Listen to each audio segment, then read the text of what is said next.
Record. Aí, agora deu aqui. Massa. Tá vendo, rapaz, que eu sou sabido, eu aprendo. High-tech. Gente, então, aqui tá um friozinho, assim, né? Quando eu falo que tá friozinho, a galera do sul já fala assim, que frio o quê? Vocês não sabem o que é frio, mas aqui pra gente tá um friozinho. Então, hoje eu tô meio capotado, assim, capote de urso, assim, Nossa, porque... saudade do meu Goiás, 41 graus, porque aqui tá, porra, É. mano, difícil ser feliz nesse frio aqui, não gosto não. Ah, eu gosto, eu gosto. Eu não vou, se eu falar que eu não gosto, eu tô mentindo. Assim, eu fico muito preocupado por questões óbvias das pessoas em situação de rua, né? Do modo como isso afeta as pessoas em situação de rua. E o modo como as ações são ações bem pontuais, baseadas como se agasalho fosse resolver a situação. Enquanto na cidade onde moro, 1.500 casas do Minha Casa e Minha Vida estão abandonadas. A cidade está cheia de pessoas em situação de rua e com projetos humanitários de entregar apenas agasalho, né, e cobertor. Então, é importante, mas não é suficiente. E a única questão que me passa é isso, mas eu gosto do friozinho. Gosto do friozinho. Então, gente, a gente está no capítulo Negro e a Linguagem,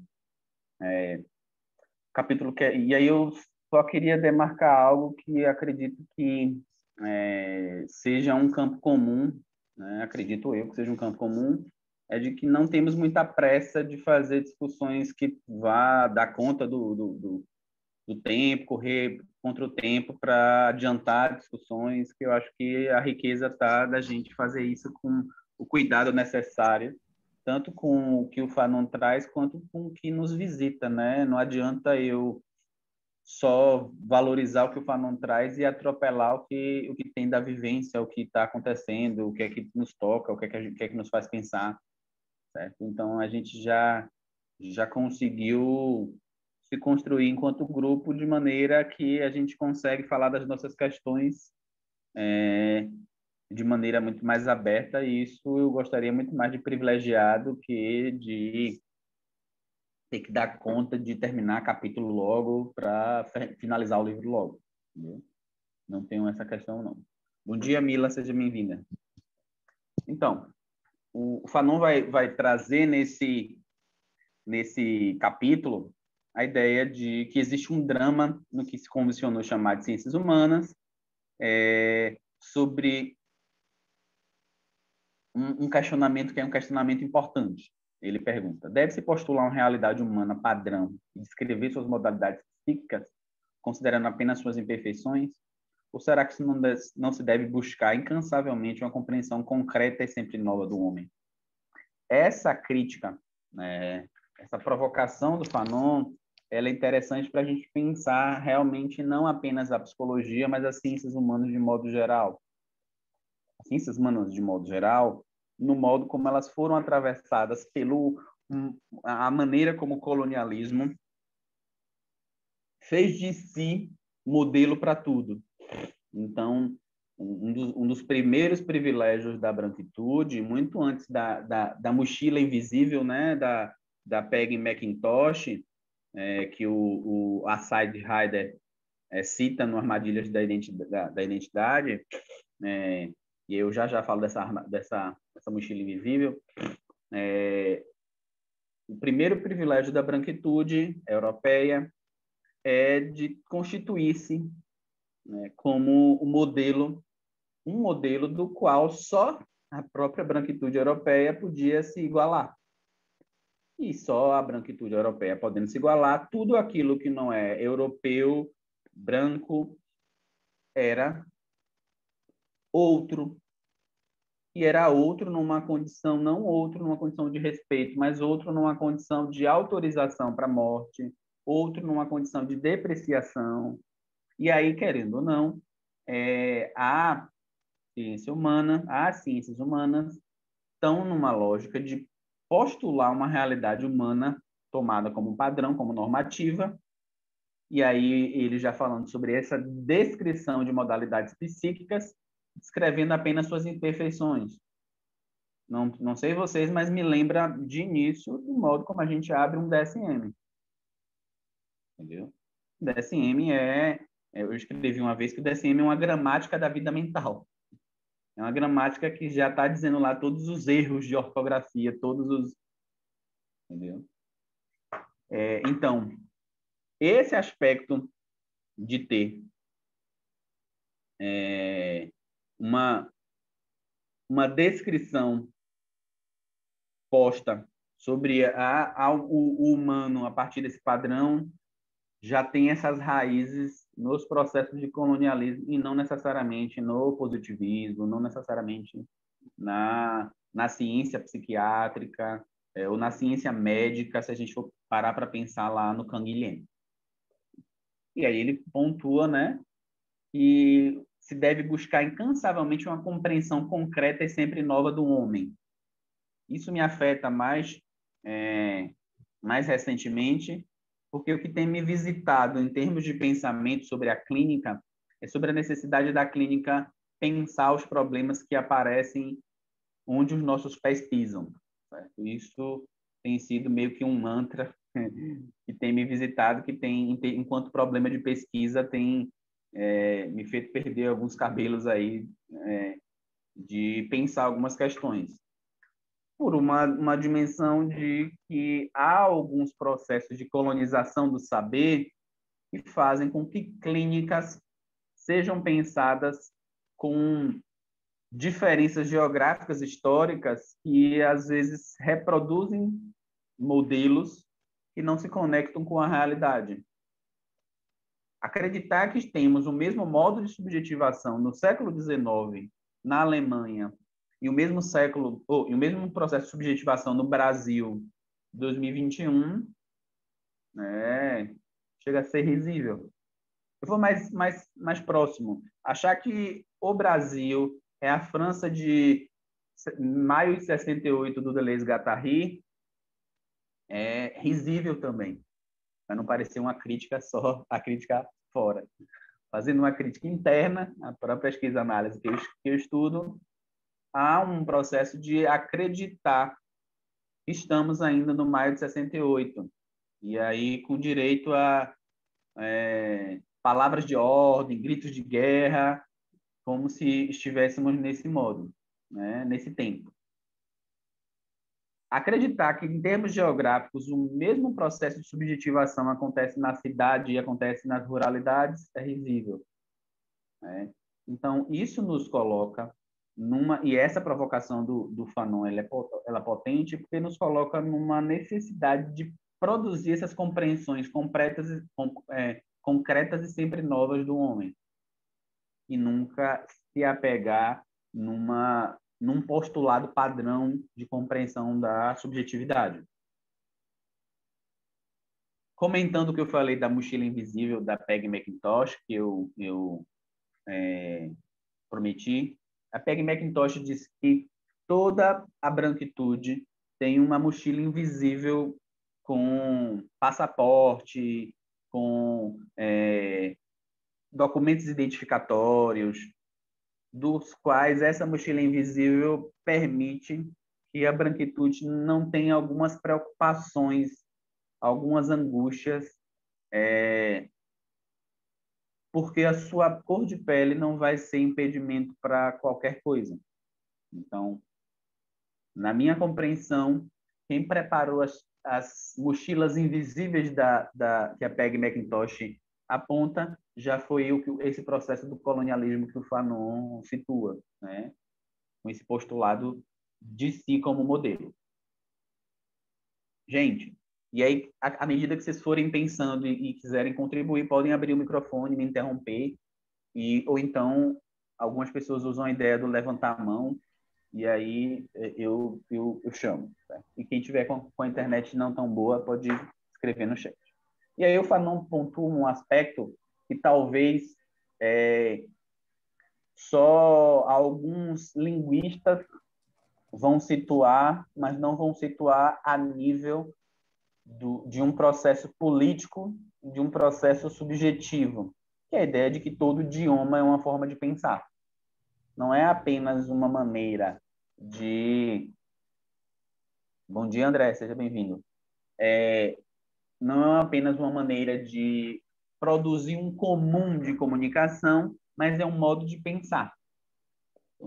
É um modo de pensar que, nesse processo aí de colonização, como eu citei lá no encontro anterior, que tem lá no Raízes, né, do Kunta Kinte, uma tentativa constante de que ele deixasse a sua língua mãe, há um processo de negação de si, negação das raízes, negação da ancestralidade, para adotar a língua, o idioma, né, do colonizador. Como a gente, como os nossos ancestrais, como os povos originários também vivem isso, né?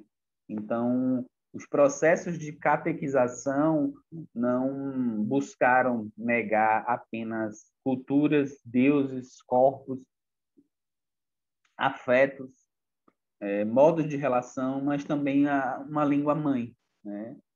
Em que essas pessoas foram obrigadas a matar a sua língua mãe para se curvar ao idioma do colonizador, né? Eu digo dos povos indígenas resistindo até hoje, porque em muitos lugares do Brasil, muitas pessoas dos povos originários ainda lutam para permanecer a sua originalidade com o idioma, a sua história, sua potência com o idioma, tendo em face a massificação do português na vida dessas pessoas. E aí, obviamente, esse processo do idioma como uma forma de pensar, o colonialismo ele vai agir não não numa direção neutra em relação ao desejo da língua do colonizador. Ele vai agir numa produção de desejo da língua do colonizador.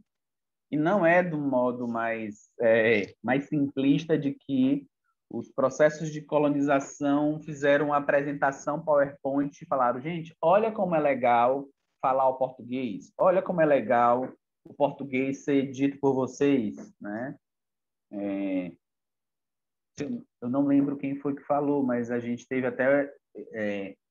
não lembro real, não sei se foi o Matheus que falou, de um cuidado para a gente não exibir a cena do Kunta Kinte, porque é uma cena que envolvia violência e que repetir esse tipo de violência às vezes nos violenta com as nossas memórias, né? Porque enquanto o Nietzsche fala de um esquecimento enquanto potência, enquanto o Deleuze fala do esquecimento enquanto potência do Nietzsche, o nosso esquecimento é um fardo, né?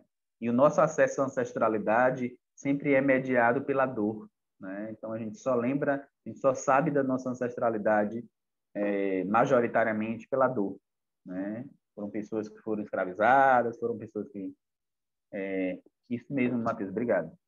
Então a gente só sabe dessa história majoritariamente pela dor. Então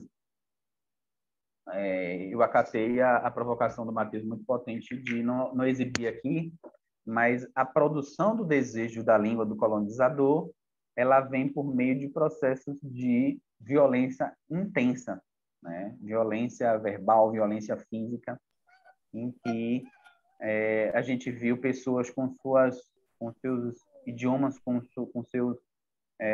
suas formas de pensar, né? Sendo apagados em virtude do processo de colonização. E não é o que a gente vê acontecendo na academia, não é o que a academia tenta fazer com a nossa escrita e com o nosso modo de pensar, né? Pensando com a Lélia Gonzalez, a academia não é um espaço de deter o português, né? De deter um pensamento e um idioma, um modo de pensar, um modo de falar que não seja mediado pelo crivo do pensamento europeu, sobretudo, né? Então, é muito comum que você, numa resenha, que você, num trabalho, num TCC, numa dissertação, você seja convocado a substituir palavras que você colocou por conceitos que já existem e nomes que já foram dados pela filosofia, pela psicologia europeia, norte-americana, né? Então, a academia continua produzindo esse processo de catequizar, produzindo esse processo de produzir desejos de línguas de colonizador nas nossas escritas, né? E aí que eu coloco nessa dimensão entre educação e colonização, né? Então, isso tudo a partir de uma suposição de que existe um modo correto, padrão, modo normal, uma norma culta, que deve ser adotada pela linguagem acadêmica, né? E aí eu estou pontuando a academia aqui para ser mais próximo de nós, mas isso diz de toda a educação, né? Então, se a gente for parar para pensar, é uma educação que serve para normatizar e colonizar corpos, línguas e afetos, né? E aí eu pontuei aí uma questão, a partir da minha leitura do Fanon, que é essa dimensão da colonização, né? E aí, quando eu falo da colonização, eu estou saindo um pouco do colonialismo lá do século XVI, né? E estou pensando as matrizes de colonização que se atualizam e se metamorfoseiam na atualidade, né? Então, um dos processos que são produzidos nessa colonização é a desterritorialização do negro para fazê-lo desejar uma terra, né? Essa palavra desterritorialização chega a todo mundo bem? Alguém já ouviu falar? Eu estou tão falante e vocês estão ouvindo. Vocês já ouviram falar na expressão desterritorialização?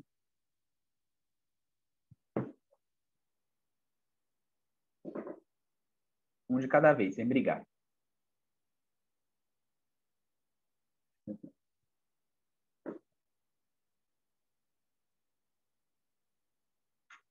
Deixa eu ver aqui no chat. Não, ok.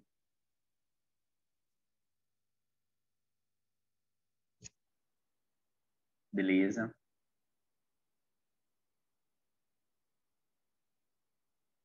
Pronto. Eu acho que já me contenta. Se uma pessoa já não ouviu, eu acho que já é motivo da gente conversar sobre isso. Ó, tem uma discussão sobre o que a gente chama de existência, o que a gente chama de subjetividade, tanto no nível individual quanto no nível coletivo, institucional. Ter três movimentos de configuração, né? Três movimentos relacionados a essa existência sobre essa realidade, né? Um movimento chamado de territorialização, né? E o que é uma territorialização? Se eu paro para pensar, essa semana eu estava fazendo uma supervisão e eu sempre uso o Jovem do Leblon como exemplo, né? Muito pelas novelas do Manuel Carlos, né? Do Jovem do Leblon. E essa semana eu fui fazer uma supervisão e aí um psicólogo levantou a mão e falou assim: Davidson, eu moro no Leblon. E eu falei: minha gente, eu acho que eu vou ter que escolher outro exemplo que o colega mora no Leblon. Mas se a gente for parar para pensar no Jovem do Leblon de Manuel Carlos, né, já nos dá algumas noções estáveis de um certo modo de funcionamento daquela subjetividade, né? Então, o jovem do Leblon, de Manuel Carlos, é bossa nova, é praia, são amores ligados a essa crista da onda do Leblon, esse clima, assim, né? É uma riqueza, é um sotaque. Beleza, isso eu estou aqui fazendo meio que uma análise das novelas do Manuel Carlos, né? É o Davis que assiste novela depois que casou. Eu não gostava de novela, não. Agora eu assisto para termos pautas de conversa críticas em relação à novela. Então, o modo de territorialização é um modo de instabilidade, certo? Um modo de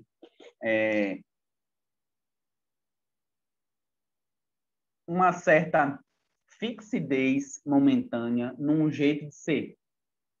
Então, um território, uma territorialização é quando uma subjetividade individual, coletiva, social, institucional, ela está num um modo mais estável de apresentação. Certo? A esse movimento se chama uma territorialização da subjetividade, né? E aí, por meio de processos que podem ser tanto do sujeito, no sujeito, como fora do sujeito, essa territorialização pode se abrir a um processo de mudança que vai desde do mais sutil ao mais desastroso, vai do mais interessante, legal, ao mais mortífero, que é um processo de desterritorialização. Beleza? Fugindo do jovem do Leblon, os povos originários e os povos de África tinham um certo modo de territorialização subjetiva a partir dos tempos antes da invasão europeia, né? Então, tinha um modo de territorialização com seus ritmos, com seus rituais, né? Com sua linguagem. E aí, a invasão dos povos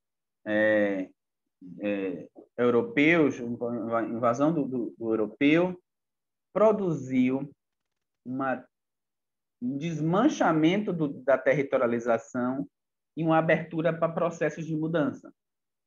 O cuidado que se tem, gente, é que, às vezes, em algumas linguagens, a palavra desterritorialização virou meio que uma bijuteria, que a galera fala assim, precisamos desterritorializar, precisamos nos abrir, precisamos desfazer os nossos territórios fechados, e nem sempre uma desterritorialização é potente, interessante, do mesmo modo como nem sempre uma territorialização é ruim só por ser estável, né?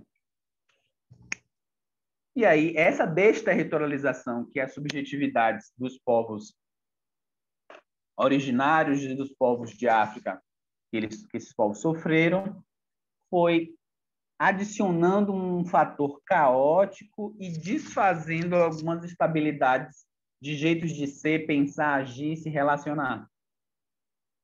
Imagina um fator como, por exemplo, as doenças trazidas pelos europeus quando a medicina tradicional, né, e por tradicional aqui não é nenhuma maneira de depreciar, mas sim de afirmar a potência, o que é diferente quando eu falo de clínica tradicional, mas a medicina originária não tinha repertório, não tinha recursos, tecnologias de cuidado para as doenças que os europeus trouxeram, porque não aparecia aqui, né? Por que é que eu vou criar algo baseado no nada? Então, eles baseavam seus cuidados a partir do que aparecia aqui. Então, elementos como o processo de escravização, elementos como a própria linguagem, elementos como as doenças, são disparadores de desterritorialização para o povo originário, para o povo negro. Como eu falei que são 3 movimentos, existe uma territorialização depois, seguida de uma desterritorialização, em que dá uma desorganizada nesses eixos estáveis, e uma reterritorialização. quando volta a um processo mais estável de territorialização, mas não o estágio inicial. Ninguém volta a ser o mesmo depois de uma desterritorialização, certo? Eu vou trazer um exemplo aqui da gente. Vamos imaginar que a gente já está aqui territorializado num modo de discussão que a gente... Eu vou usar um exemplo simples. Que a gente está discutindo uma vez por mês o livro Pele Negra, Máscaras Brancas, do Fanon. E aí, no meio do caminho, Davidson morre. Eu falei que eu usar um exemplo simples, né? Davidson morre. No meio do caminho, Davidson morre. Isso vai disparar um processo de desorganização no grupo de diferentes modos. De pessoas que me conhecem. A Dani botou credo.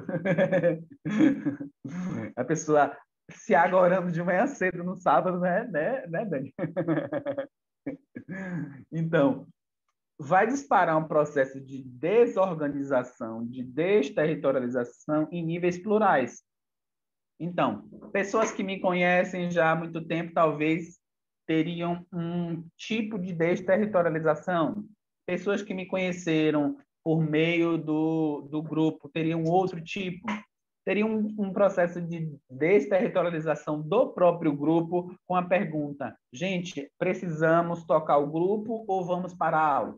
Davidson, como é que isso funcionaria em termos de singularidade? Gente, se temos um grupo, não há como ter um mesmo modo de desterritorialização. Por quê? Porque cada um tem as suas singularidades e os seus modos de relação com o Davis, com o grupo. Então, poderia, em termos de grupo, falar assim, gente, eu estou muito abalado com a morte do Davidson, eu não vou continuar no grupo. Ou então poderia dizer assim, não, gente, vamos continuar em nome de uma homenagem ao Davidson para a gente fechar, porque ele ficaria feliz de saber que a gente fechou. E aí poderia falar, pô, e agora? Quem é que vai fazer essa mediação? Aí poderia dizer assim, eu faço, ou então dizer assim, eu faço coletivamente.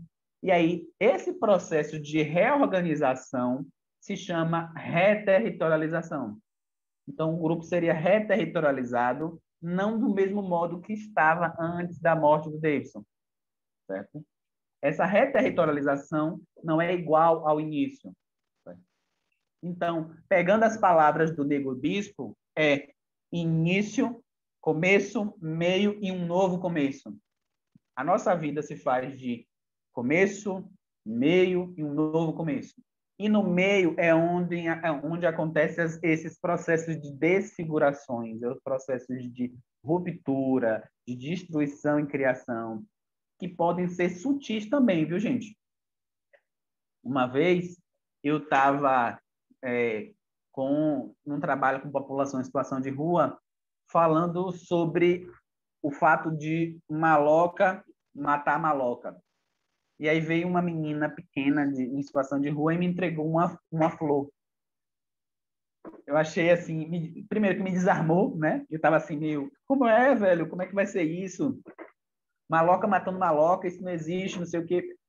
E ela vem e me entrega uma flor. E aí me desarmou, né? Me desarmou e o modo como eu falei foi outro, com mais suavidade. Eu meio que utilizei a ideia dela ter me entregado, me dado uma flor como um mote para a gente pensar. Então, desterritorializações podem ser também com suavidade. Elas são desterritorializações, contanto que elas borrem, que elas desfaçam, elas, de alguma maneira, desestabilizem um modo de ser, pensar e agir. Beleza? Aí deixa eu voltar para a minha questão, que eu passei sem querer. Então, o processo de desterritorialização do negro veio por meio de negação da sua cultura, veio de desumanização, de animalização, e esse processo de desterritorialização está incutido, produz uma internalização de um desejo de uma subjetivação. Se não sou humano, se sou um animal, se me comporto como um bicho, se não sei falar direito, que é o que o colonialismo tentou forjar sobre os povos originários, os povos negros, os povos africanos, né? Até então não tinha sido criado esse conceito, o conceito de raça.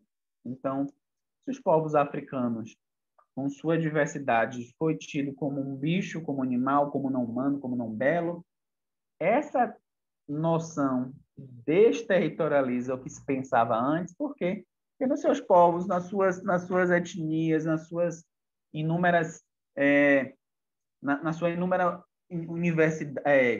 diversidade de modos de apresentação, de pensamento, de ser, havia muita afirmação. Então, havia a afirmação da beleza, havia a afirmação dos seus rituais, e aí chega alguém com uma tecnologia para a época fora do comum, flutuando no mar, e diz que são animais, são bichos, que não são humanos, que não têm alma. Certo? E aí, nesse processo de desterritorialização, produz-se um desejo de uma subjetivação. De que modo eu vou alcançar essa subjetivação? Se me dizem que é por meio do ser branco, o único modo é usar uma máscara. Então, como a gente falou lá no primeiro dia, a lógica de culpabilizar, usar a ideia de máscara branca como maneira de culpabilizar aqueles que estão sendo obrigados a utilizá-la, é reprodução de violência, né? Como eu já vi nas redes sociais, uma mulher negra usando o cabelo alisado quimicamente, sendo chamada de pele negra, máscara branca. Alguém quer falar? Alguém ligou o microfone.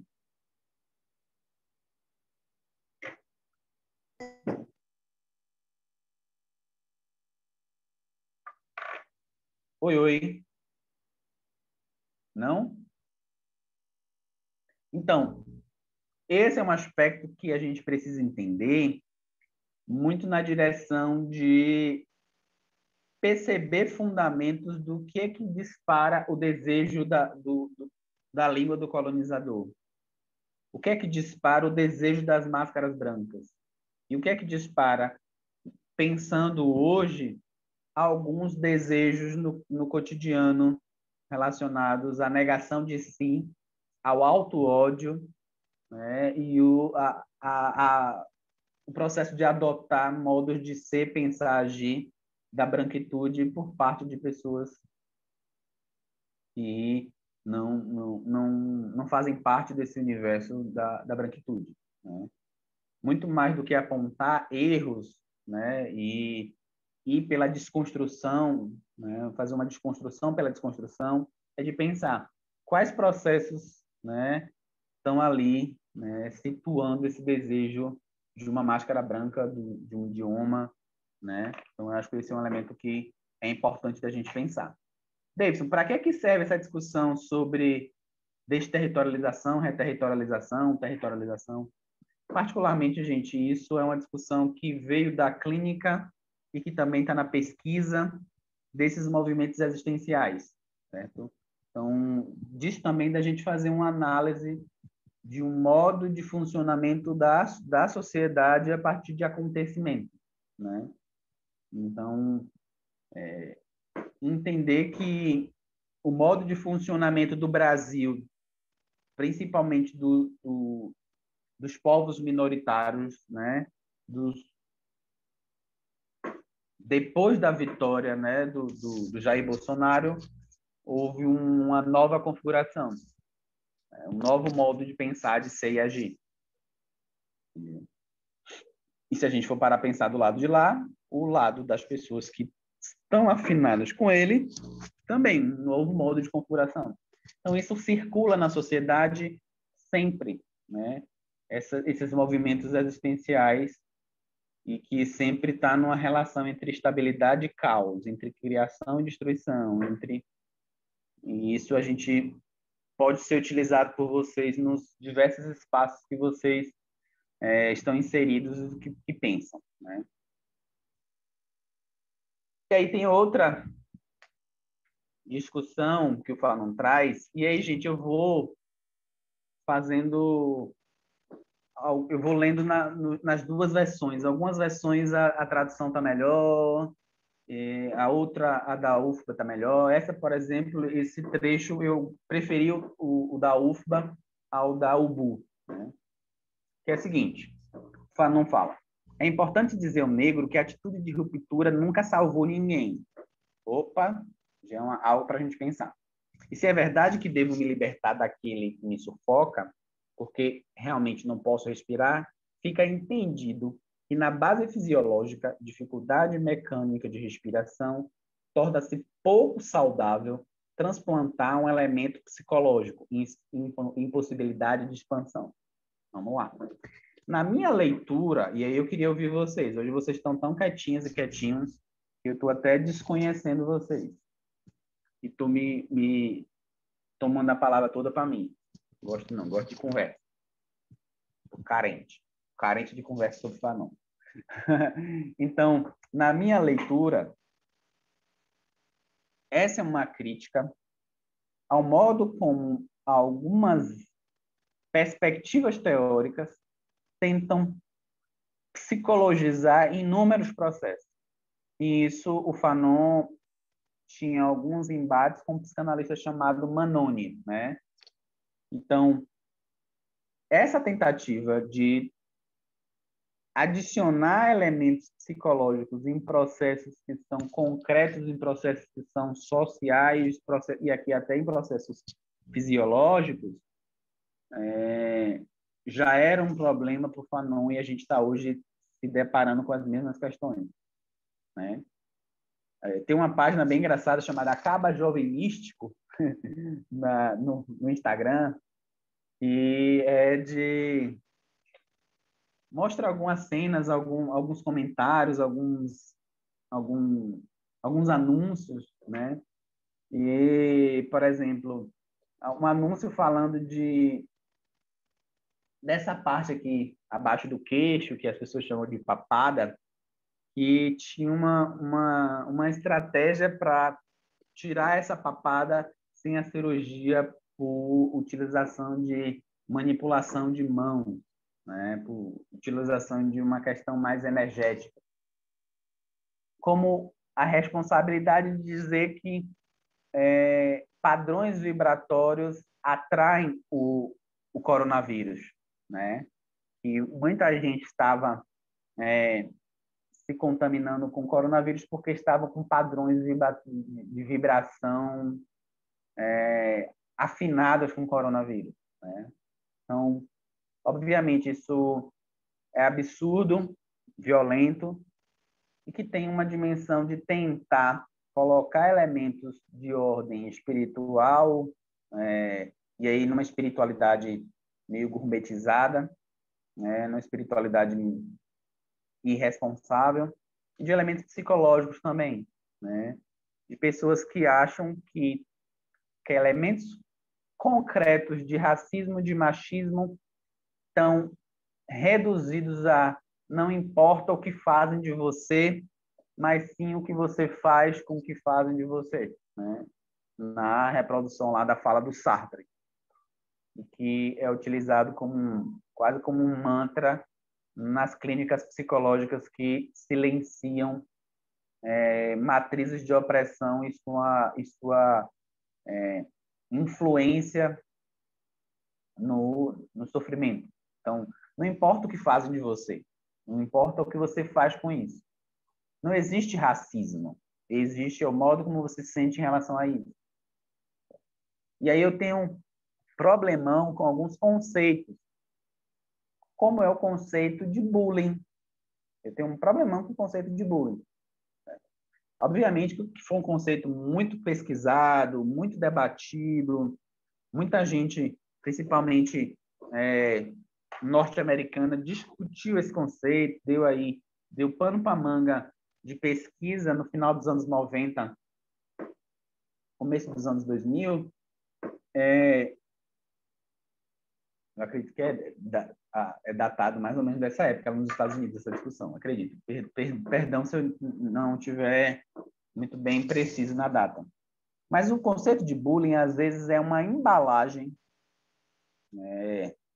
universalizante que vai encobrir machismo, racismo, gordofobia, LGBTQIA-fobia no conceito de cometer o bullying.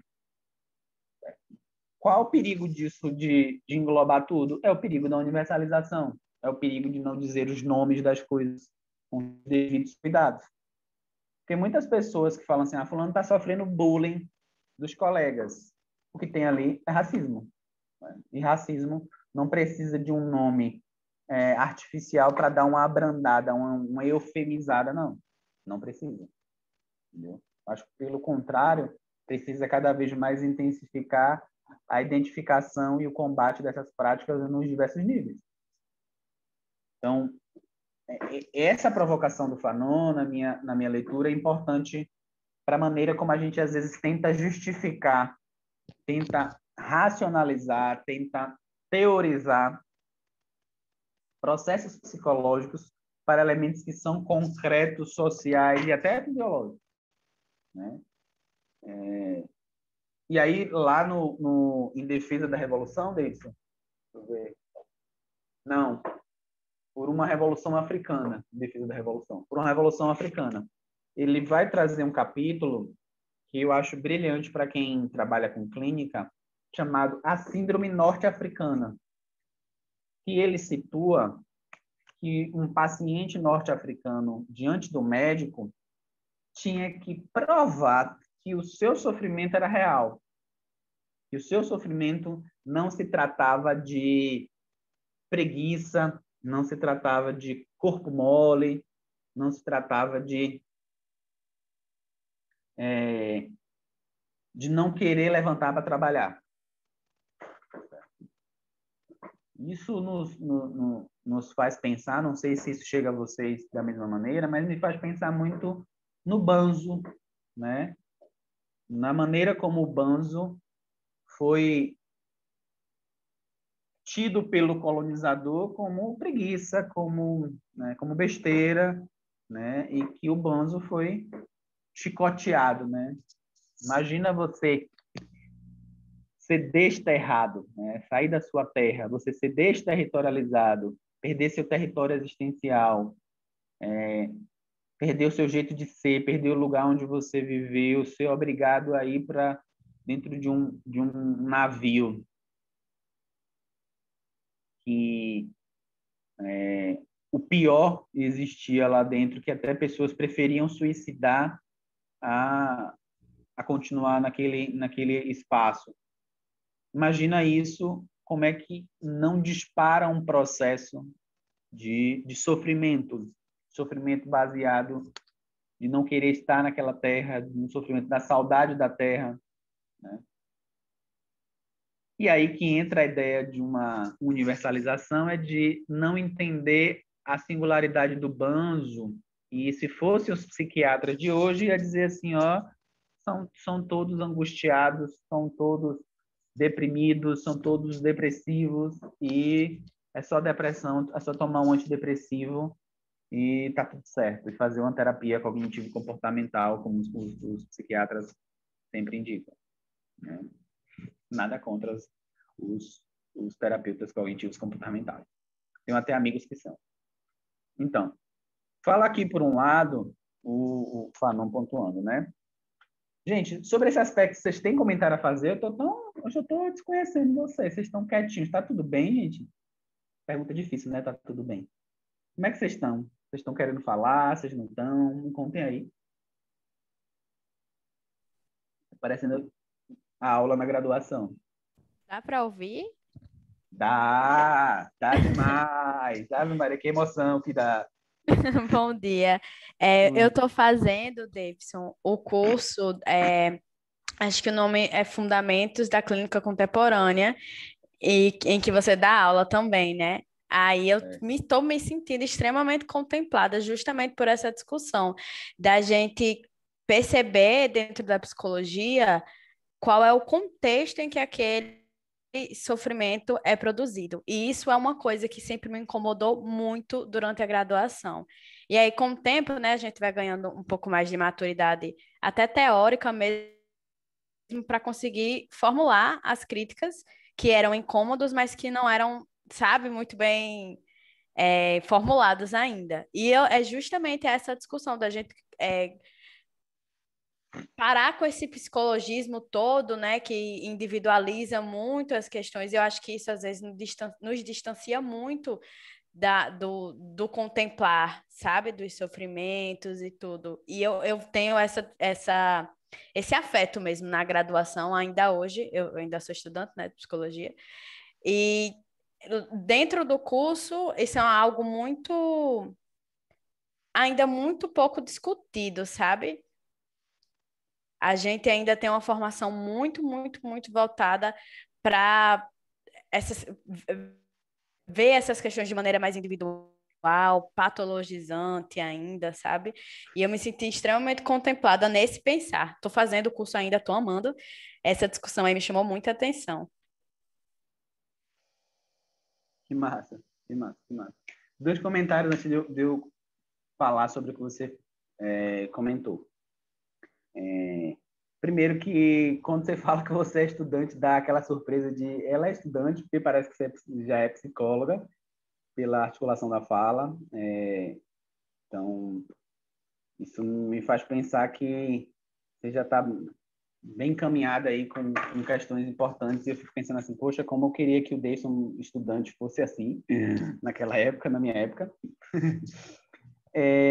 E eu fico bem assim, quando alguém fala que fez um curso ou que assistiu alguma coisa minha, eu fico meio assim, envergonhado. Eu não sou muito de assistir as minhas falas depois, não, porque eu sou muito crítico, eu fico tentando, não, você poderia ter falado aqui, não, esse aqui você tira. Então, eu fico um pouco bem lisonjeado, mas envergonhado um pouco sobre quando alguém fala assim, David, eu ouvi você falando em tal lugar, eu fico um pouco envergonhado, mas muito obrigado. Um dia, na minha atuação com a população em situação de rua, um rapaz me perguntou, você consegue ouvir a rua ou só as pessoas que vivem na rua? Se você não consegue ouvir a rua, você não dá para trabalhar com a população em situação de rua. E é aquelas falas que você fica ali, né? Vai para casa e tá ali, né? Tomando café e pensando na fala. Tomando banho pensando na fala dele. Indo dormir pensando na fala. Então, a nossa ideia, a nossa capacidade de ampliar a nossa escuta foi vendida para a gente que ampliar a escuta é tirar a clínica do consultório. Mas ampliar a escuta é sair do psiquismo, certo? E aí eu vou fazer algumas ampliações aqui, viu? É sair do psiquismo e pensar relações, pensar encontros. É sair desses encontros meramente interpessoais, que vão dizer, os encontros familiares, é sair desses encontros interpessoais e pensar em encontros macro e micropolíticos. É sair desses encontros macro e micropolíticos do seu viés apenas humano, porque um dos processos de colonização é esse antropocentrismo que a gente reproduz, né? Então, eu, no colóquio latino-americano de insurgências decoloniais, eu nunca lembro de qual o nome do colóquio. Eu estava numa discussão que eu propus de uma abertura da nossa escuta para o não humano. E o não humano contempla o contexto que se vive, o não humano contempla ir além do dito, ir além da palavra, ir além do verbal, né? E não é sobre analisar corpo fazendo leitura do livro do P.R. View. É entender que na rua escuta-se as pessoas em situação de rua, mas escuta-se a rua. O que é que a rua diz? Como a rua funciona? Quais afetos circulam na rua? Quais são as aberturas e os fechamentos na rua? E do mesmo modo, quando a gente vai para outros espaços, eu vou atuar num contexto periférico. Subo o morro entro numa sala, escuto a pessoa dentro de uma sala e vou encapsular o que ela vive no... Eu quero saber o que você está sentindo, como se fosse apenas uma psique protegida, encapsulada, que sai por meio da fala. Espera aí. Se a gente não escuta o morro, a gente não está fazendo uma análise que contempla, de fato, um cuidado coerente, né? E, do mesmo modo, nas ruralidades, nas comunidades quilombolas, nos povos, nas comunidades ribeirinhas, nas comunidades pesqueiras, nos povos de floresta, e assim vai. Tem uma discussão do Wade Noble, né? Eu chamava ele de Wade Nobles. E aí uma professora falou Wade Noble, e eu achei tão chique que agora eu chamo de Wade Noble, como se fosse meu brother, Wade Noble, que ele fala do processo de desafricanização dos povos africanos e afrodiaspóricos. Então, o Wade Noble ele faz uma cartografia do processo de subjetivação. Gente, eu tenho uma dica para a gente, viu? Eu estou com muito material sobre questões de África, questões afrodiaspóricas. E aí, como aprendi que é preciso aprender a ler para ensinar os camaradas e que quando a gente sobe junto é vitória, não é só ego, eu acho que a gente poderia fazer um drive do nosso grupo e a gente ir jogando materiais lá. Eu acho que isso, fazer uma biblioteca da gente, né? Uma biblioteca a partir das questões que nos visitam, eu acho que seria bem interessante, que aí, quando a gente, nas nossas produções, ou na nossa própria clínica, ou no nosso processo de pensar, a gente precisar, a gente vai lá, acessa a nossa biblioteca e já tem algumas questões lá.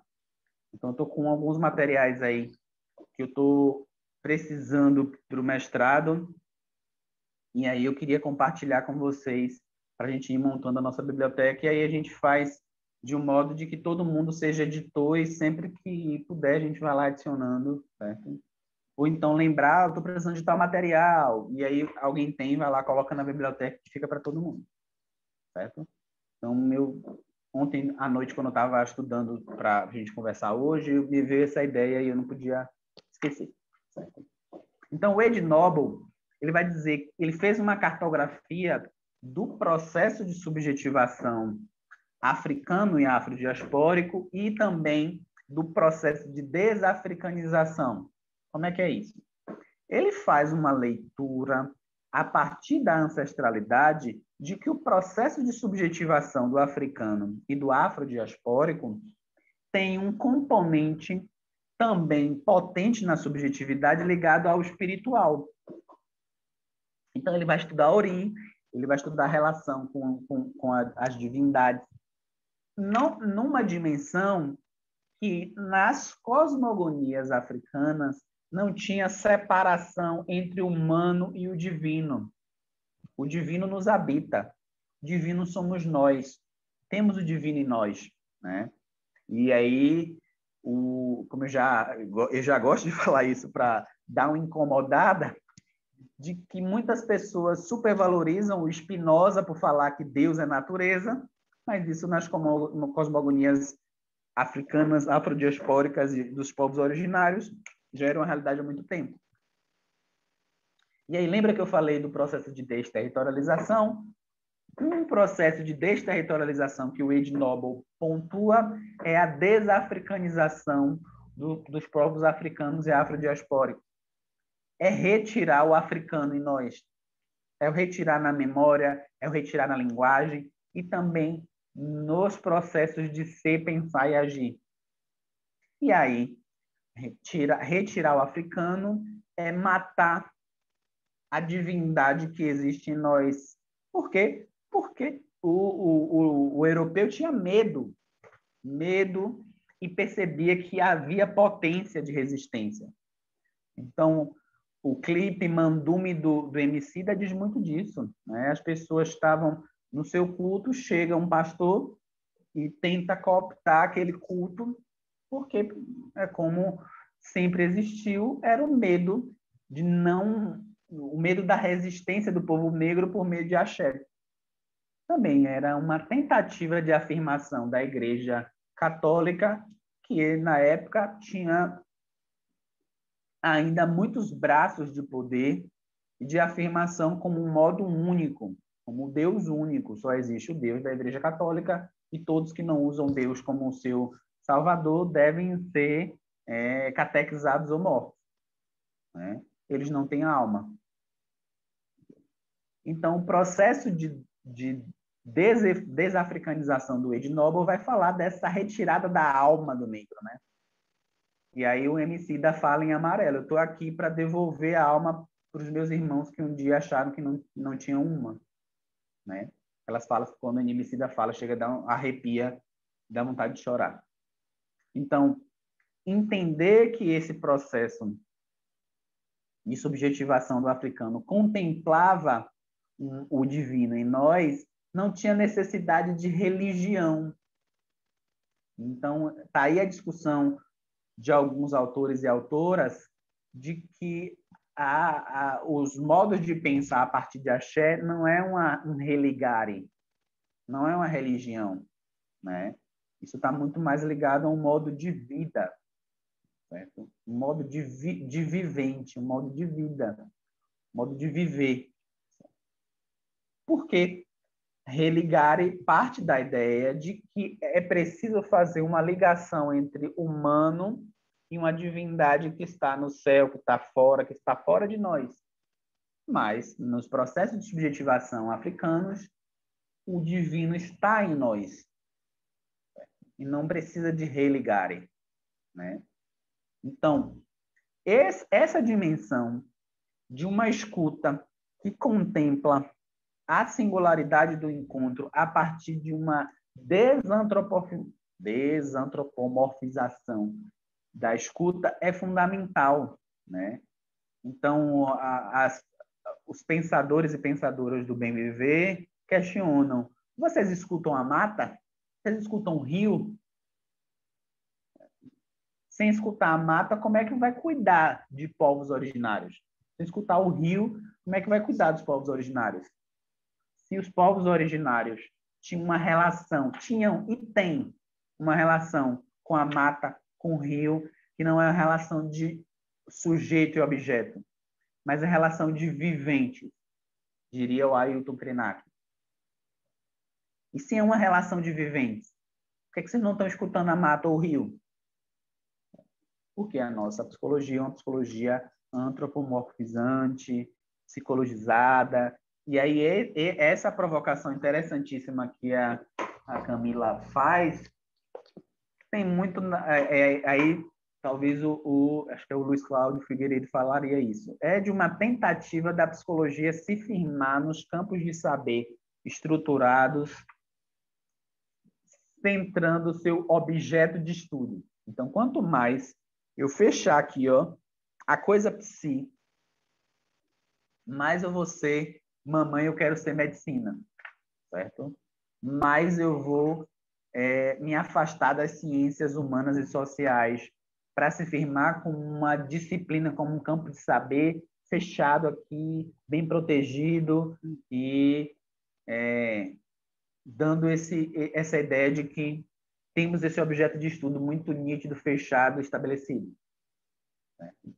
E aí, infelizmente, algumas graduações ainda continuam nesse processo de ruminar psiquismo individual, interno, e produzir esse modo de não escutar e esse modo de silenciamento do que foge ao individual e do que foge ao humano.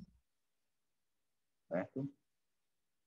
Gente, até aqui tudo bem? Vocês têm comentários ou a gente pode seguir? Deixa eu ver o chat. Eu queria trazer uma colocação, assim, pensando o Reich, né? Quando ele provoca ali no livro, ele tem um livro que se chama A Origem da Moral Sexual, a Erupção da Moral Sexual, que ele faz um estudo, né, numa ilha em Malinovsk, que era uma ilha matriarcal. E aí a pergunta central é como a gente ainda reproduz esse colonialismo, né? Assim, ele vai buscar como é que esse colonialismo ganhou tanta força, né? E aí ele afirma que na repressão da sexualidade, né? Então, assim, se a gente pensar os povos originários, tanto de África quanto os pindorâmicos, povos de corpo livre, povos que tinham Deus, eram deuses, né, em corpo, porque esse corpo era livre mesmo, porque esse corpo dançava, esse corpo corria, esse corpo brincava, esse corpo transava, esse corpo gozava. E isso, parece que é isso, né, que esse imperialismo cristão dá um jeito de maquinar, né, de colocar como o que a gente precisa conter, né? Então, é muito interessante pensar como nós temos ainda isso, essa cisão, né, do corpo e da alma, né, e que existe, né, se a gente for pensar no cristianismo, existe, né, você tem que fazer todo um passo a passo lá para você falar com Deus. Inclusive, você tem um padre que faz ou um pastor, ou sei lá, alguém que vai proferir as palavras de Deus para você, né?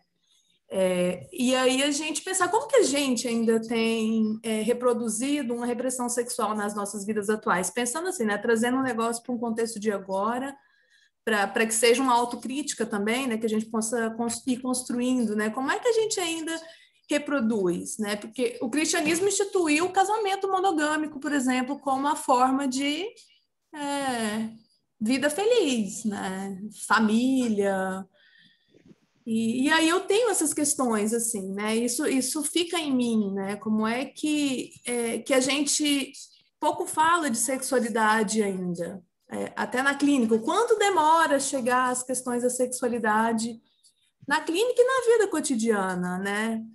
E, enfim, eu queria trazer essa sugestão de leitura, porque é um livro que ele vai fazer uma análise meio sistemática ali dos hábitos daquele povo, mas, no geral, ele vai deixando umas pistas, assim, de como a gente pode também olhar na vida agora, né?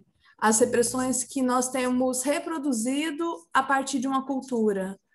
E aí ele desconecta da ideia de Freud de que é preciso de repressão para que a cultura existe, né? E aí ele vai bater forte nisso, dizendo que não, é possível viver milênios, né, como essas sociedades antigas viviam, sem uma repressão sexual, né? Porque o Freud vai afirmar que tem que ter repressão para formar a sociedade. Então tem que ter o casamento para garantir a propriedade, para garantir o acúmulo de bens, para garantir a hierarquia das famílias, que seria a cultura. E aí o Reich vai dizendo, opa, né, daqui para frente, então, a gente se separa porque não, né? E aí ele vai construindo uma outra teoria até chegar na ergonomia, por exemplo, que vai falar desse Deus que está em tudo, né? Então, aí lá em Éter, Deus e o Diabo, ele vai trazer essa concepção do orgon, que é essa energia que está em tudo que é vivo. E aí, tudo que é vivo, em alguma medida, reproduz. Reproduz porque está em movimento, está em contato, está em troca, está em dinâmica, não na materialidade. Então, não existe só o que é material, né? Existe as dinâmicas que não são do campo material visível, né? E aí, como é que a gente percebe essa outra realidade? Aí o Reich vai falar que é através da sensação de órgão, o Bergson vai falar que é através da intuição. E aí, quanto mais encouraçado é o corpo, menos contato com sensação de órgão ele tem.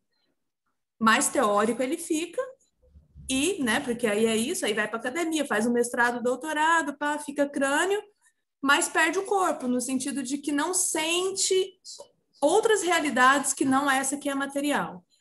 E aí ele vai chamar isso de miséria, né? O que eu estou falando é a origem da moral sexual, né, Dani? Mas aí quando ele vai falar de Éter, Deus e o Diabo, é um outro livro, né? Que aí ele já está num outro estudo, ele já saiu da psicanálise, está falando de ergonomia, e que o orgon é muito parecido com o elan vital, né? Que o Bergson coloca, assim. E aí ele vai tecendo assim, né? Mas é isso. Muito bacana, muito bacana.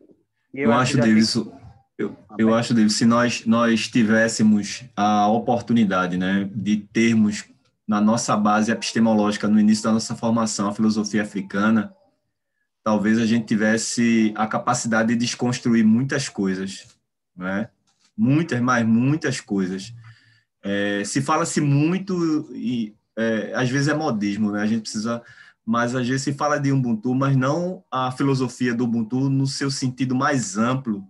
Infelizmente é uma distorção, né? Bota um vídeo de umas crianças correndo, faz uma visão meia, eu acho meio equivocada, uma visão meia branca ainda, né, da própria filosofia. Tanto é que é um médico que vai numa aldeia, sempre é um homem branco que descobre as coisas, né? Incrível isso. Ninguém diz que foi o homem, né? A gente tem uma... Então, assim, se a gente mergulhasse, né, pegando um gancho de Camila, eu acho que a clínica ela seria uma clínica mais ampliada realmente, né? Ela seria uma clínica numa perspectiva do Ubuntu, ser por meio dos outros, de uma forma mais ampliada, entendendo o sujeito como um ser mais holístico da coisa, não do questão da religião, mas no entendimento daquilo que o sujeito traz, da sua origem, da sua essência, da sua ancestralidade, né? A gente não teria como base essa filosofia branca, né? Essa filosofia que traz um raciocínio de segregação mesmo, né? Eu penso dessa forma, né? Que quando a gente desconsidera a natureza, né, a gente está desconsiderando o ser por meio do Ubuntu, diz que tudo faz parte de nós. Nós interagimos com tudo. Então, como desconstruir isso, né? Como não levar isso em conta? Era mais ou menos isso que eu queria trazer, né? Muito Massa, foda, né? André, e aí pensar que a clínica, ela inclina, né? Se a gente for pensar a origem, assim, se correr atrás da palavra, a gente vai ver que está falando de um inclinar médico para olhar, né? E aí, quando a gente vai para essa perspectiva da cosmopercepção, que não é uma cosmovisão que vai, de novo, focar essa questão do olhar ou do ouvir com o ouvido, olhar com os olhos. Quando a gente vai para a cosmopercepção, nós estamos considerando um corpo inteiro na clínica. Então, esse analista, ele não vai estar ali na análise mental, e aí eu acho que esse é o grande diferencial, quando o analista consegue estar no encontro com o corpo dele todo, quando ele consegue ouvir quando o paciente fala algo e o estômago do analista faz... Por exemplo, ou vem um arroto, ou vem um suspiro, ou vem uma dor, ou vem um incômodo. Enfim, né? E aí a gente pensaria nessa clínica que aí não é uma análise, eu não gostaria de pensar assim, que nós vamos analisar na clínica, mas nós vamos perceber, né, os conteúdos que estão ali, e aí perceber no sentido de sentir mesmo, de entrar em contato com esses órgãos que estão vivos, né, gente? A gente pensa que os órgãos estão aqui dentro desse corpo. Gente, esses órgãos estão vivos, imagina. Tem movimento de órgãos dentro da gente. Então, esses órgãos captam também o que está acontecendo nessa realidade que não é visível, que não é analítica, que a análise freudiana ou qualquer uma que veio depois dele, que essa lógica kantiana não captura, porque não estamos falando de racionalidade, estamos falando de um corpo antigo, um corpo ancestral. Essa história da racionalidade ela vem muito recente no ser humano, assim, a gente referenciando, né, produzindo teses, isso é algo recente na história da humanidade. Nós estamos falando de um corpo que existe enquanto natureza há sabe-se lá quanto tempo e que funciona nessa natureza de uma forma inteira, né? Então, aí eu acho que muda tudo, sabe, André? Assim, se a gente for pensar uma clínica assim, muda tudo que a gente vai ter que construir também essa forma de clinicar, né? E aí eu acho que isso dialoga com o Fanon. O Fanon, ele traz para a gente essa provocação. Por que que não se constrói novo mundo? Por que que vai se libertar do mundo antigo? E aí aqui ele vai falar que isso não vai resolver. Isso aqui não vai salvar a gente, nós vamos ter que trabalhar mesmo para construir uma outra realidade, né? Perfeito. Perfeito. Muito bacana. Eu queria fazer comentários aí como colagens ao que vocês estavam falando. E aí, quando a Camila estava falando, eu só lembrei de um livro que está bem, bem fresquinho, um livro novo, né, aqui no Brasil, que é da socióloga nigeriana, Oye Yeronkeyo Oyeomi, que é a invenção das mulheres construindo um sentido africano para os discursos ocidentais de gênero, né? E que é a que a Catiúcia referencia ao falar de algumas questões sobre as cosmopercepções, que quando você falou, fiquei bem interessado pelo termo, assim, eu achei bem bacana e fui atrás.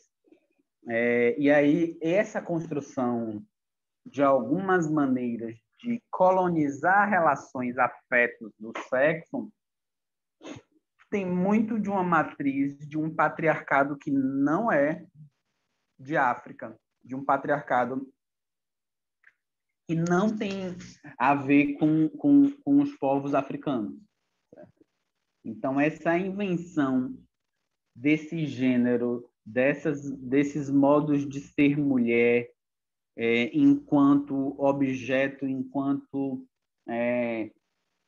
propriedade do homem, que vão dar origem aos processos aí mais circunscritos da monogamia, né? A monogamia tem a assinatura do patriarcado, porque ela é sempre do discurso, né? Porque o patriarcado fala em monogamia, mas a monogamia serve para a mulher, né?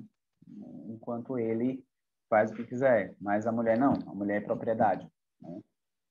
Então, como um processo que ela vai pontuar, assim, eu ainda não consegui terminar de ler, assim, eu tenho uma leitura de fragmentos, eu não paro para ler um livro só. O que eu quero parar para ler só é o Torto Arado. Todo mundo fala assim, David, se você for ficar lendo em pedaço, Torto Arado não vale a pena. Então, eu quero parar para ler o Torto Arado completo, vai ser o único livro que eu leio, assim, mas eu leio fragmentos para ir montando meu pensamento, né? Então, esse gênero, modo de pensar gênero, modo de pensar mulher, os povos africanos era de uma outra ordem e que foi injetado, foi incutido a partir dos processos de colonização. Se a gente for parar para pensar no que a Camila estava falando, enquanto a Camila com K estava falando sobre a cisão da alma, do corpo e alma, é engraçado como isso tem a ver, né? Isso se a gente for parar desde Sócrates e Platão, de uma negação do corpo, né? Uma negação do sensível.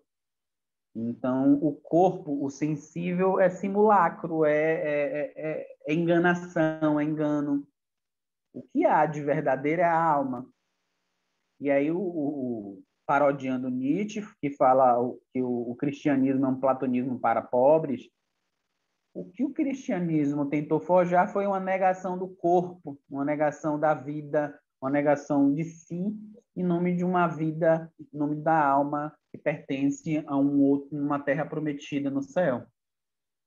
A negação do corpo, a negação de si, isso está muito forte no nosso próprio processo de subjetivação colonizado, entendeu? Obviamente que existem diferenças, mas assim, trazendo um caso clínico para vocês, eu atendo uma senhora negra, professora, e que é evangélica, e que, para ela entender que ela tem direitos e que ela pode recusar, é isso aqui, ó, é um esforço. Porque forjou-se, né, nos processos de subjetivação dela, que ela serve para o outro. E isso tem vários vetores aí, né? É uma mulher, então serve para, é objeto, o patriarcado fez isso. É um corpo negro, é um corpo servil, serve para. Eu lembro do Lepê, né, de Pernambuco. O Lepê, eu já devo ter contado essa história aqui, o Lepê, um dia eu estava numa mesa da Amcinep, falei, gente, o que vocês precisarem, eu estou ao dispor. E o Lepê começou a falar dele, eu não estou ao dispor de ninguém, viu, gente? Eu já queria dizer logo, boa noite, eu não estou ao dispor de ninguém. Eu posso estar disponível, mas ao dispor eu não estou, não. Eu achei brilhante, assim, o Lepê foi interessantíssimo, pontuando que essa ideia de estar ao dispor já é dessas matrizes de colonização e muito do processo de escravidão. Então, um corpo negro que sempre foi produzida a narrativa e todo um processo de que tinha que estar ao dispor, e uma pessoa de uma matriz de pensamento judaico-cristã que nega a si mesmo em nome de algo além, né? Então, eu perdoo 70 vezes, 7 vezes o outro. Eu vou amar primeiro a Deus, depois o outro, entendeu? E o amar a si mesmo fica no terceiro, quarto plano, né? E muito cuidado com amar a si mesmo para você não se perder de Deus. Então, se a gente for fazer uma diferença dessa cosmopercepção africana e de que não precisa de um religare, não tem por que fazer uma distinção do amor de nós, do amor de Deus, porque o Deus, a divindade está em nós, né? Nós somos divindade, né? Nosso Ori é um Deus em nós, né? Então tem essa dimensão e essa cisão de corpo e alma como modos de submissão, né? Como modos de colonização. Porque tudo que é do corpo é profano e tudo que é da alma é sagrado. Então, a gente precisa afirmar o sagrado em nós e denegar o que é profano, que é o corpo, né? E isso a gente sabe que não é assim, nem na cisão, nem de que a alma é sagrada, porque tem muita coisa profana na alma, muita coisa bizarra na alma e muita coisa sagrada no corpo. Então, isso é muito, muito sutil, né? Mas como tem uma política de verdade nisso, produz esse discurso historicamente e se reproduz até hoje no nosso modo de se pensar, no nosso modo de se relacionar. E aí, como a Camila Conká pontua brilhantemente, nas questões que envolvem o sexo, nas questões que envolvem o amor, né, sabe? Os modos de amar são modos que são pensados aí por esse viés, né? Então, entender que a descolonização desse processo passa pelo... Tem um bicho bem massa, que é assim, não há como descolonializar sem despatriarcalizar. Eu acordei, mas meu trava-língua ainda está na cama. Então, a gente precisa desconstruir o patriarcado para descolonizar, entendeu? Não há como descolonizar relações se o patriarcado ainda está.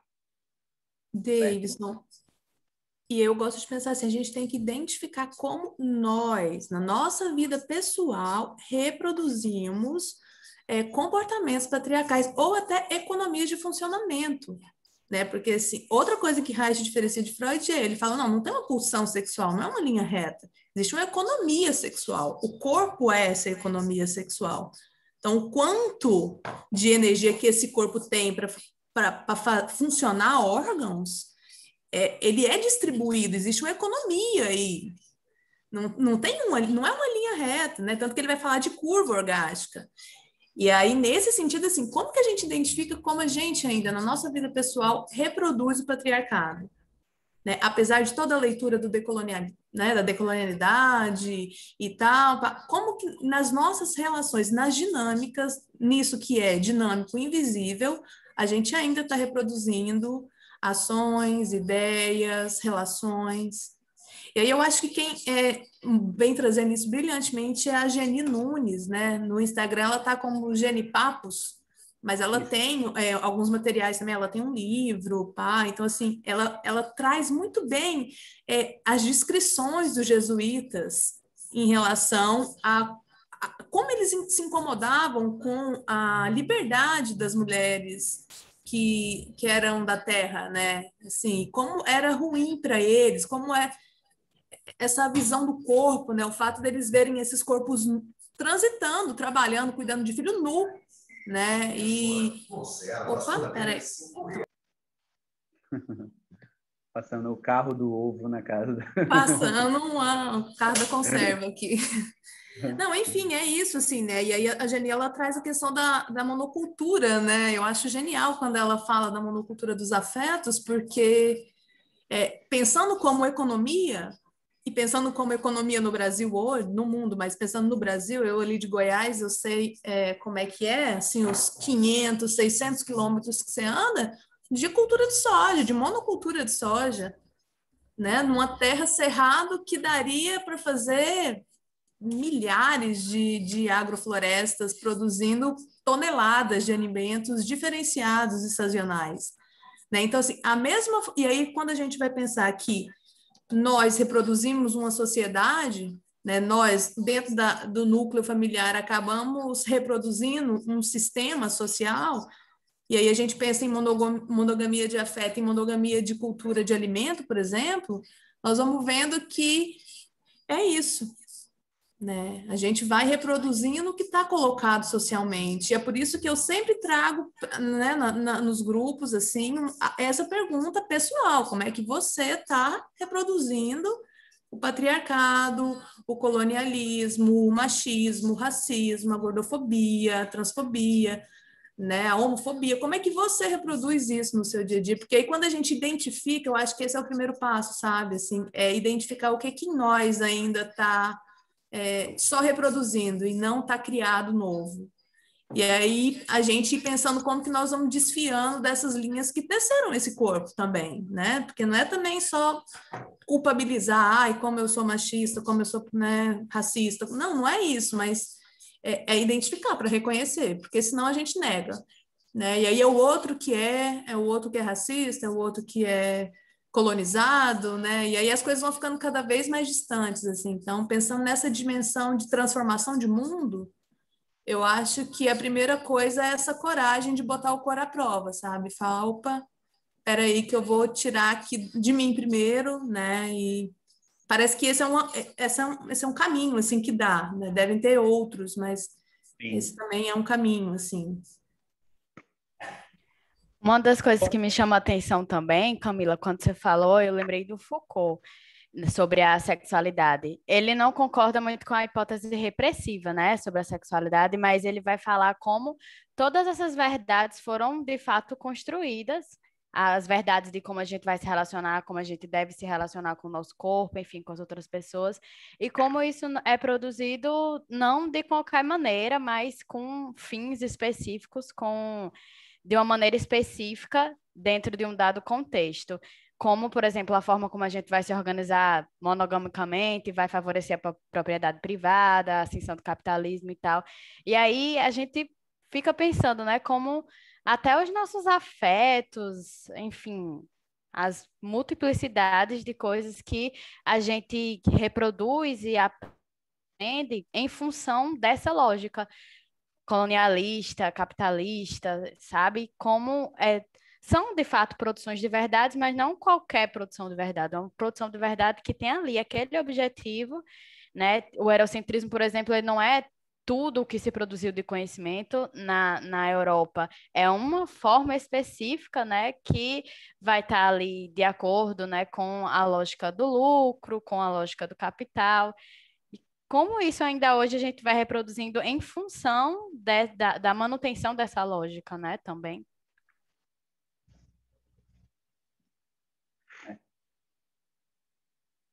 Muito bom, muito bom. Eu fico pensando, eu vou voltar para um comentário do André. Foi o André que falou? Meu companheiro de Pernambuco. Foi o André que estava falando. E muito nessa dimensão que eu fazia uma crítica à unidade, mas uma crítica da unidade que eu fazia ainda atravessado pelas leituras muito ligadas ao pensamento europeu, né? E que era uma unidade, que é a unidade a partir dos pés onde eles pisam, de unidade como massificação, de unidade enquanto um processo de apagamento de singularidade, né? Eles estavam falando, né? E aí eu vou dar nome aos bois, o Deleuze-Guattari, o próprio Foucault, o Derrida, eles vão fazer uma crítica ao unitário, né? Unitário como processo de apagamento de singularidade, da diferença, unitário muito do que eles estavam vivendo. Mas esse unitário que eles estão criticando é o unitário do universalismo, o unitário da universalidade, que já é fruto do processo de colonização. A unidade pensada como em África e como nos povos daqui, nos povos originários, não é por essa via de apagamento de singularidades. Então, nessa ideia de nós enquanto nós enquanto nós humanos, nós natureza, enquanto uma relação de unidade, não passa pelo crivo da universalização e da massificação, de que todos somos ou seja, não importa qual a singularidade da Camila, a do André e do Davidson, porque nós somos temos que pensar da mesma forma. Não tem nada a ver com isso. Então, eu, por muito tempo, bati nesse conceito de unidade a partir do Deleuze-Guattari, sem compreender como é essa discussão de unidade a partir dessas epistemologias africanas, afrodiaspóricas, indígenas, certo? O Daniel Mundukuru, um autor indígena, um indígena autor, né? Pontua muito bem essa dimensão, né? De que essa desunião que foi produzida por meio de uma tentativa de colocar o humano acima de todas as coisas. E aí o Davi Copenau vai falar desses povos da mercadoria que somos nós, que é dessa tentativa de expropriar, utilizar, descartar coisas, objetos, mas também natureza, mas também pessoas, né? Então, entender como essa dimensão precisa ser repensada e, na verdade, dispensada na psicologia é fundamental. Eu estou agora no embate, viu? Eu entrei prometendo para mim que eu voltaria para a universidade sem me envolver em polêmica, né? Porque Davidson, na época de estudante, foi um Davidson muito polêmico. E eu entrei falando assim, não, eu vou finalizar minha dissertação sem polêmica, E aí tive uma disciplina de saúde coletiva e que uma parte, essa disciplina foi dividida entre 3 professores e uma parte foi sobre epistemologias africanas, né? Foi muito rico. Gente, foi a professora Carla Fernanda Lima, lá do grupo Negract. Ela tem um grupo no Instagram. Foi uma disciplina, gente, que há muito tempo eu não tinha aquela disciplina assim, né?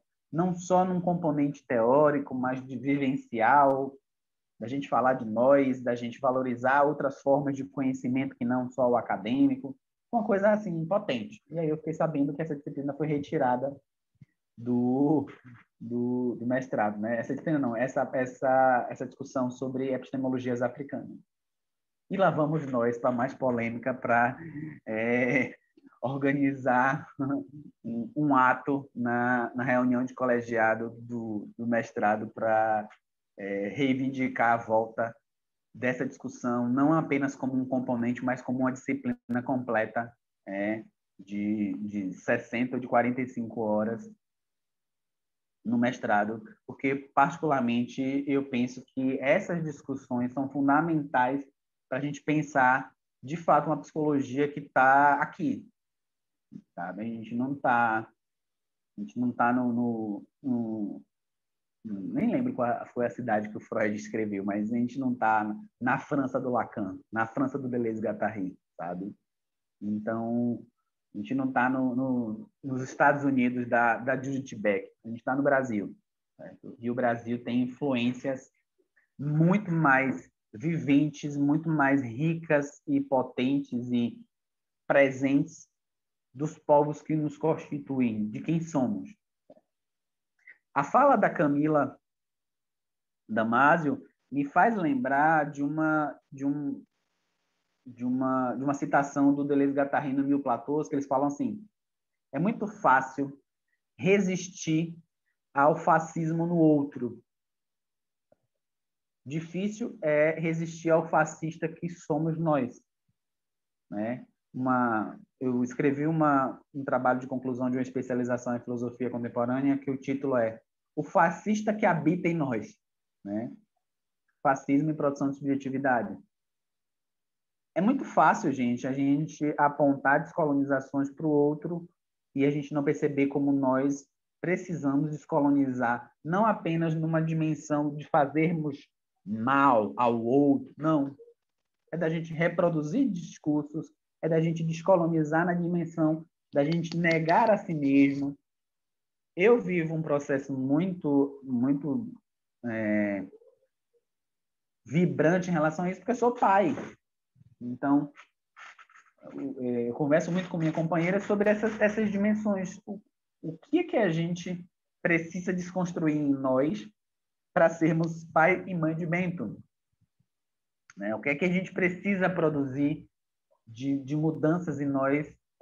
Porque não adianta dizer assim, a gente precisa criar uma descolonização, resistir ao machismo de Bento e eu não resistir ao meu. Né? Então, não faz sentido.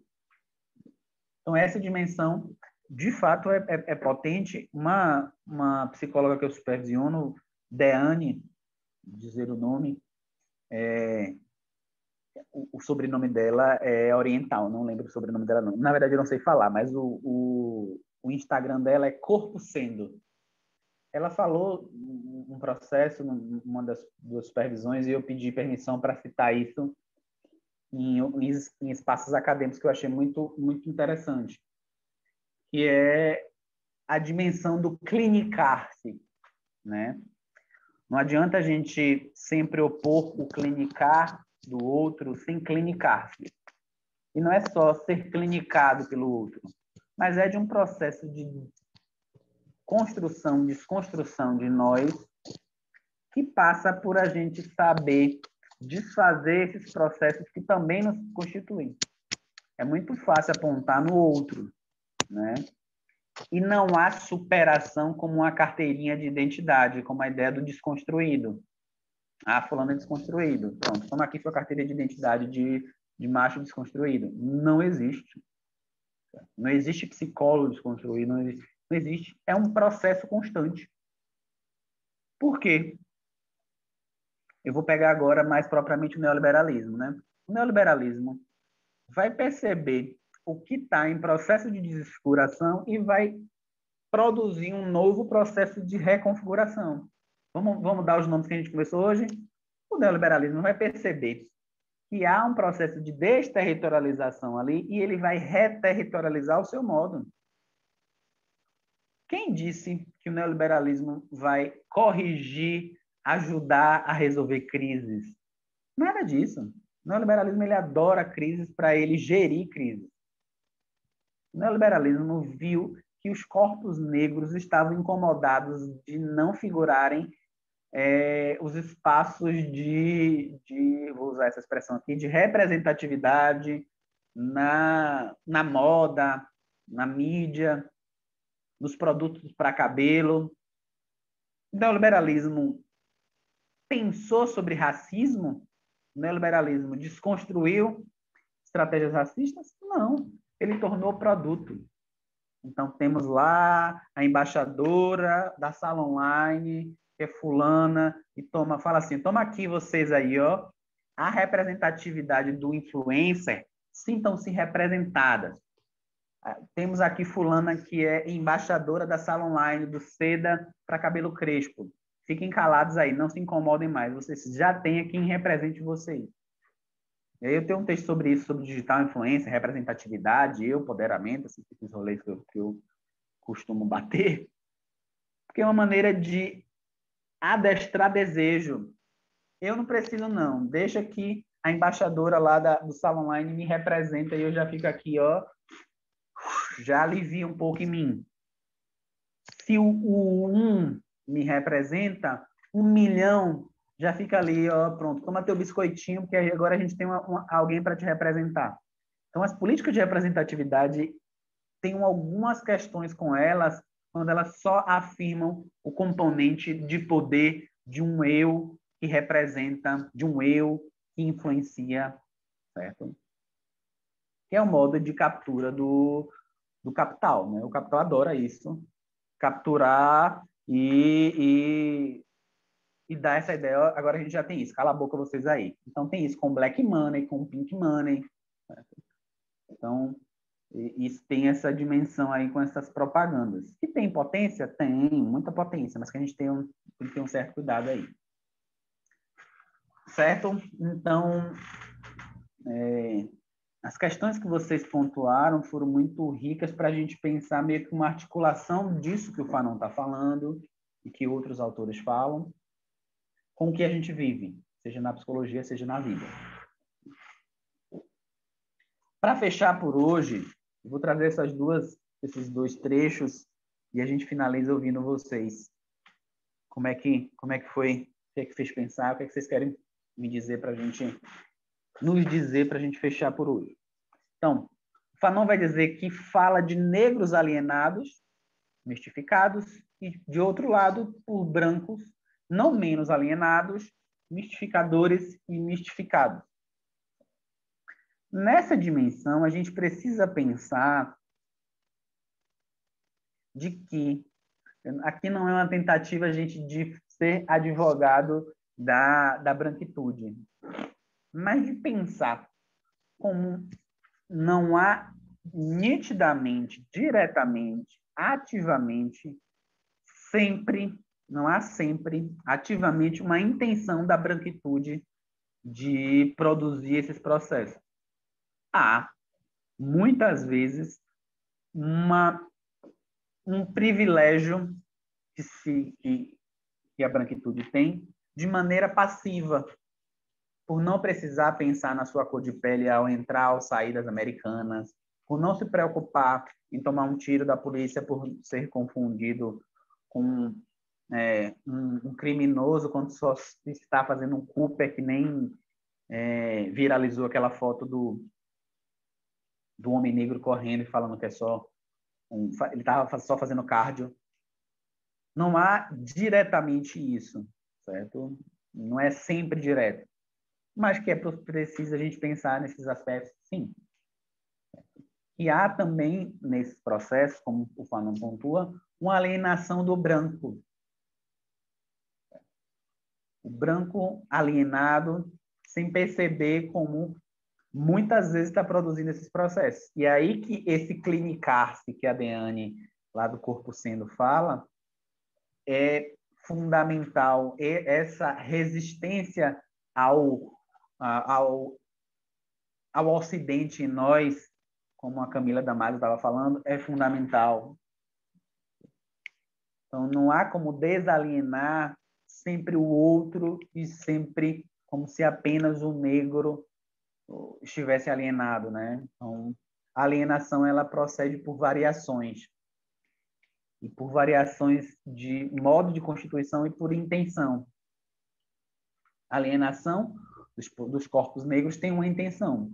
A alienação dos corpos brancos tem outra intenção. Que a gente precisa captar essas diferenças.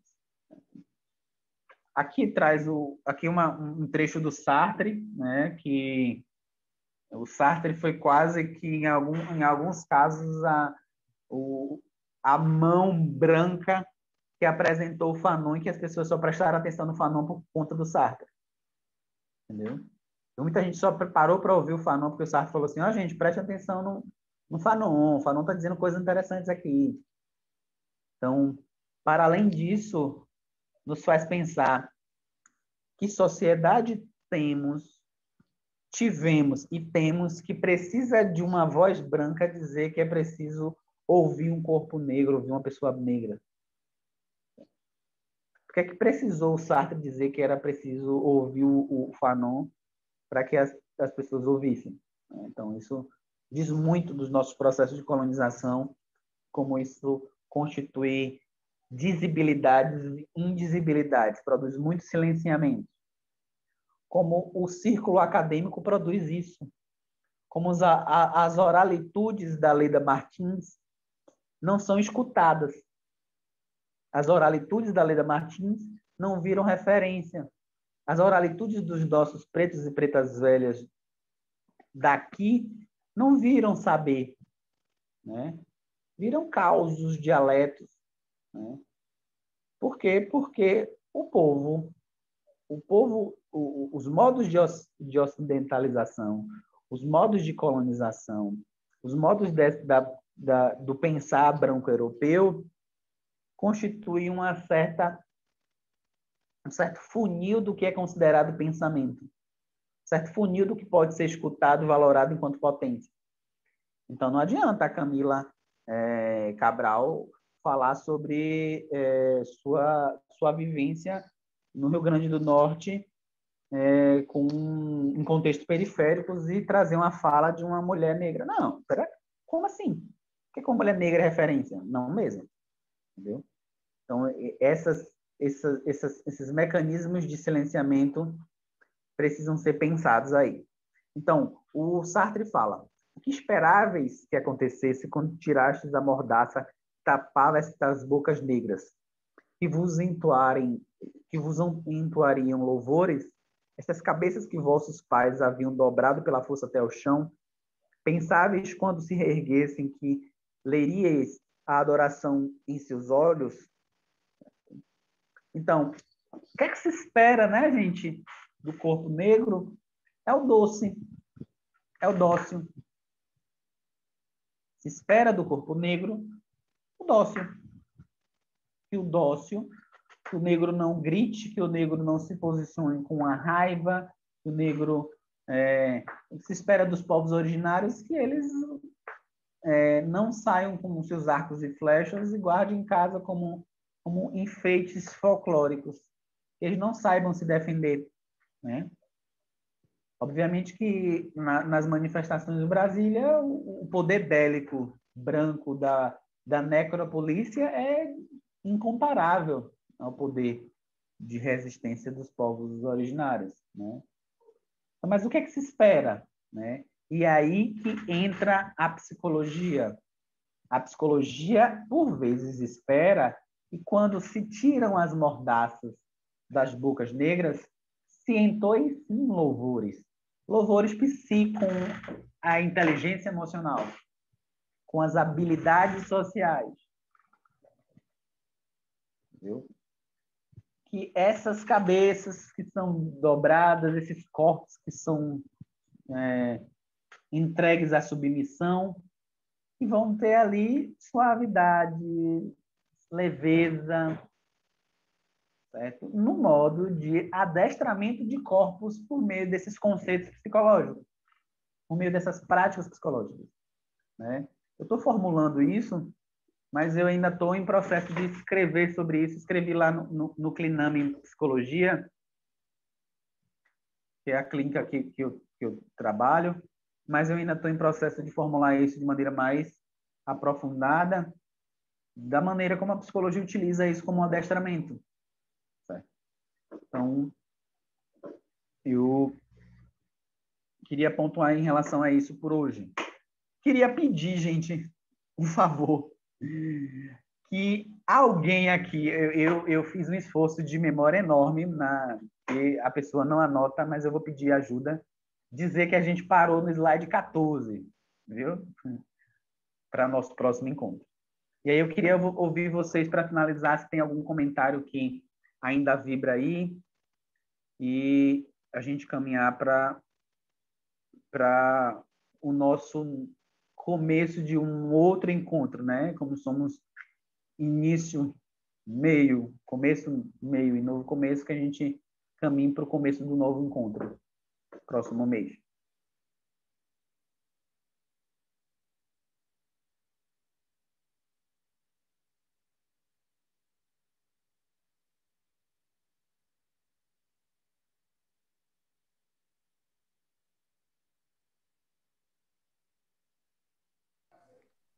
Só agradecer, Davidson, mais uma vez, essas encruzilhadas, né? A gente chega para estudar uma temática, mas a gente vai tecendo alguns retalhos e aí a gente vai construindo, né? Vai desconstruindo na gente para construir novas coisas. Eu acho que é um somatório, né? Do que Camila, do que a amiga falou, e a gente vai desconstruindo, construindo ou ratificando aquilo que a gente já, ou fortalecendo aquilo que a gente precisa. Eu acredito nessa perspectiva, né? Eu acho sempre tem um ponto de Jurema que diz assim: ah, Jurema, manda aqui, manda acolá. Salve o povo da Jurema, do Angico Vajucá. Então, acho que essa Jurema, né, esse modo de trazer essa ancestralidade, ela nos fortalece, ela nos dá esse gás para atravessar mais uma semana, né, de situações vivenciais, seja na clínica, seja no trabalho, seja em casa, seja onde você for. Eu acho que isso é muito importante. Eu só tenho só gratidão, muita axé, né? Só gratidão. Muito massa, muito massa. Eu que agradeço. Sempre agradeço. E, gente, quem tiver Instagram, olha o jovem aqui falando, quem tiver Instagram, me dá um oi lá. Se já me seguiu, me dá um oi lá para eu seguir vocês. Daqui eu sigo a Camila, acho que é Camila Damasio também, lá no Esquizografias, para a gente estar mais perto. Eu acho que isso. Quero estar mais perto de vocês. Eu não uso tanto, uso só o Esquizografias, porque eu desativei o pessoal, né? Mas não, me dê um oi lá para a gente alargar essas relações e manter mais firme.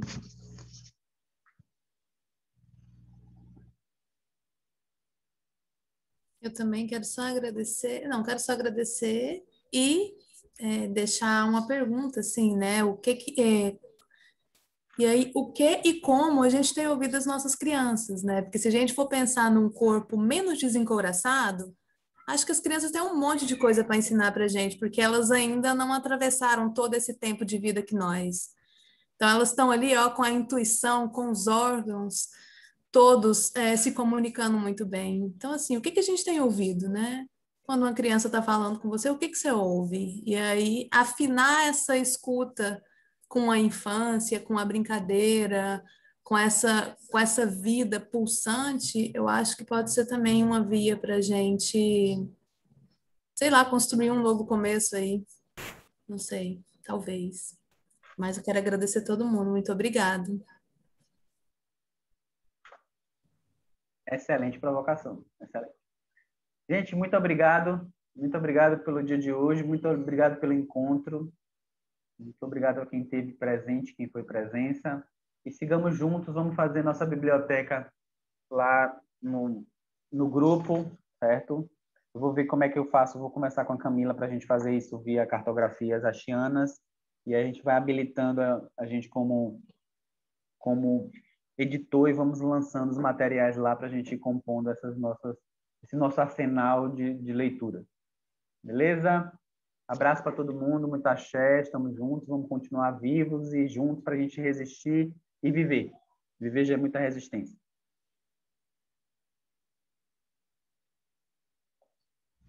Camila, eu preciso que você me diga como é que eu finalizo a gravação aqui, viu? Aí tu vai aqui no esse stop, né? Vê que embaixo tem um pause e um stop.